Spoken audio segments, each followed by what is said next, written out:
Jangan terlalu tahu banyak urusan orang dan jangan suka mendengar kejelekan orang. Ini yang paling berat ya. Jangan terlalu banyak tahu urusan orang dan jangan sering mendengar keburukan-keburukan orang. Jangan kepo ya. Jangan kepo. Dalam suatu hadis ini diriwayatkan oleh Imam Ahmad, namun dipersihkan oleh para ulama tentang sanadnya. Ya, sebagian ulama mendhaifkan, tetapi Ahmad Syakir menghasankan. Namun maknanya benar. Oleh karena Syekh Utsaimin rahimahullah tatkala membawakan hadis ini mengatakan maknanya benar. Apa isi hadis ini? Dari Abdullah bin Mas'ud radhiyallahu anhu qala, dari Ibnu Mas'ud radhiyallahu anhu dia bersabda, qala Rasulullah sallallahu alaihi wasallam. Rasulullah sallallahu bersabda, "La yuballighuni ahadun min ashabi an ahadin syai'an. Fa inni uhibbu an akhruja ilaikum wa ana salimu sadar." Kata Nabi sallallahu alaihi wasallam, jangan seorang pun dari sahabat-sahabatku menyampaikan kepadaku tentang seorang pun, apapun jangan disampaikan kepadaku. Artinya datang seorang, Ummu tahu enggak ini fulana? Ummu tahu enggak ini? Ummu tahu enggak ini? Ini ibu seperti gitu kan, kurang kerjaan, makanya pembicaraannya membicarakan orang lain. Ya.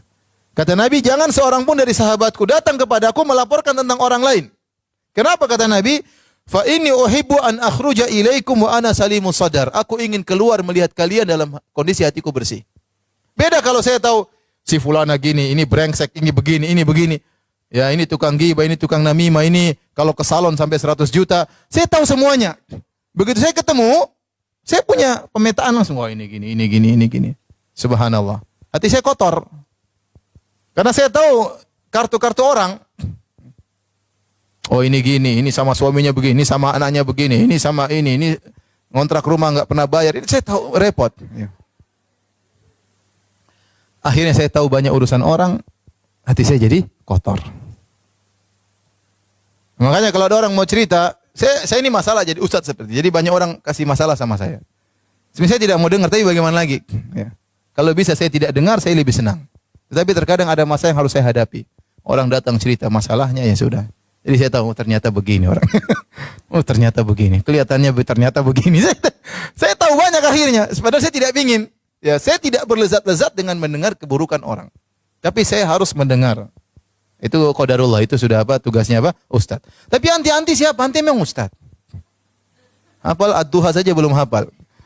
Ngapain dengar cerita-cerita orang? Ngapain dengar keburukan-keburukan orang lain? Lebih bahagia kita nggak tahu kesan orang lain. Lihat Nabi SAW mengatakan, jangan ceritakan kepada diriku tentang seorang pun. Kecuali dalam kondisi-kondisi terpaksa, orang ini minta nasihat. Dan anti merasa bisa menasihati, silakan mendengar. Ya, dia ingin curhat, kalau dia nggak curhat, dia tambah stres ya, kita berarti ikut menanggung kesusahan orang lain. Tidak apa-apa, dengerin. Ya, tapi jangan jadikan kebiasaan. Jangan jadikan apa? Kebiasaan. Karena itu mengganggu kebahagiaan anti. Itu menjadikan hati anti menjadi kotor. Ya. Jadi kotor. Oleh karena seorang berusaha ya tidak mendengar tentang keburukan-keburukan orang lain. Ibnu Rajab Al-Hambali rahimahullah berkata, afdalul a'mal, amalan yang terbaik, salamatus sadri min anwa'i syahna'i kulliha. Sebaik-baik amalan adalah bersihnya hati dari segala ya permusuhan seluruhnya ya. Jadi kalau hati bersih, tidak tahu keburukan orang, tidak tahu permasalahan orang, itu lebih baik sebisa mungkin. Ya, kecuali memang kalau anti diceritakan, nanti bisa kasih solusi, bisa mengurangi beban orang, maka tidak apa, kita berbuat baik sama orang. Tapi kalau enggak perlu, enggak usah. Banyak yang mau kita urus. Kita mau ngurus suami kita mau ngurus anak-anak kita mau ngurus ibu kita, ya. Mengurus diri kita sendiri perlu diurus.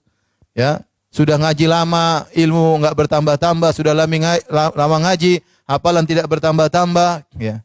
Sudah lama ngaji, tidak berubah-ubah, masih saja begini, masih saja begitu, ya. Dan seterusnya. Masing-masing kita tahu, ya. Masing-masing kita tahu tentang diri kita.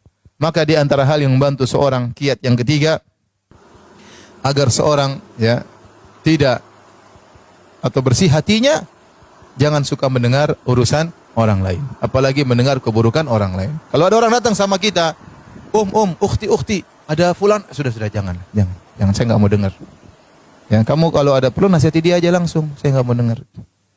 Nggak usah lah, hati saya juga banyak dosa, hati saya juga kotor. Ya, saya tidak ingin dengar tambah kotoran dalam hati saya. Kalau ada orang yang seperti itu bergaul sama kita, putuskan persahabatan. Masih banyak yang siap jadi sahabat bagi kita. Nggak usah malu-malu. Kalau kita malu-malu, pekewuh kita yang sendiri terjerumus dalam dosa, kita yang sengsara, kita menyakiti hati kita. Ada kita punya kawan ternyata suka nyeritain keburukan orang lain. Mohon maaf. Ya. Cari alasan. Ya. Afwan, ana sibuk. Mau sibuk kemana kek, bukan urusan nanti. Pokoknya putus, jangan bergaul dengan dia.